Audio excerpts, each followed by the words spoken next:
আশিক ভাই, হ্যাঁ ভাই। আপনার কাছ থেকে ওই দিনকে জমিটা কিনলাম, হ্যাঁ, ওই জমিতে মনে করেন কাজ করবার যা মাটি ঘুরতে যায় একটা স্বর্ণ কলসি পাইছি, তো স্বর্ণ কলসিটা আমি আপনাকে ফেরত দিতে চাই। এই মিয়া, জমি বেচছি আমি তোমার কাছে। জমির উপরে যা আছে তলে যা আছে সব তোমার। আমি কি এর কলসি নিবো? আমি এগুলো নিবার পারবো না।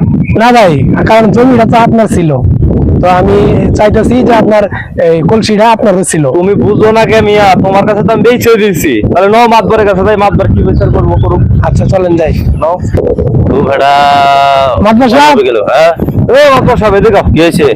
এই যে আমাদের একটা মীমাংসা করে দিতে হবে। কি মীমাংসা? মীমাংসা হচ্ছে কি, এর থেকে আশিক ভাই থেকে আমি জমি কিনছি, মানে জমিতে মনে করেন যে একটা স্বর্ণ কলসি বাড়াইছে, আমি চাইতেছি এই স্বর্ণ কলসিটা আশিক ভাইয়ের ফিরে দেওয়ার জন্য। আশিক ভাই নিতেছে না। আপনিও নিতেছেন না? মানে আমি নিব। আমার জমি বেঁচে দিয়েছি। উপরে আছে তলে আছে সবর। আমি বিচারটা করে দেব, মেনে নেবেন? আচ্ছা করেন। আপনার ছেলে না মেয়ে আছে? ছেলে আছে আপনার? আমার মেয়ে আছে। মেয়ে আছে না? তাহলে আমি একটা কাজ করে দিই, এই আপনার ছেলে আছে আর মেয়ে আছে, তাহলে দুজনের মধ্যে বিবাহ দিয়ে দেন। ঠিক আছে, বিবাহ দিয়ে দিলে তাহলে হেদের মধ্যে জিনিসটা বন্টন করে দেন। ঠিক আছে, তাহলে এটা খুব সুন্দর হয়। আপনি নিতেছেন না, অন্য নিতেছেন না। আমি কিন্তু এটা ভালো একটা সাজেশন নিছি। আসলে তো মাতবার অনেক ভালো একটা সাজেশন দিচ্ছে, তাহলে আমরা এখন কোনো ভেজাল থাকবে না।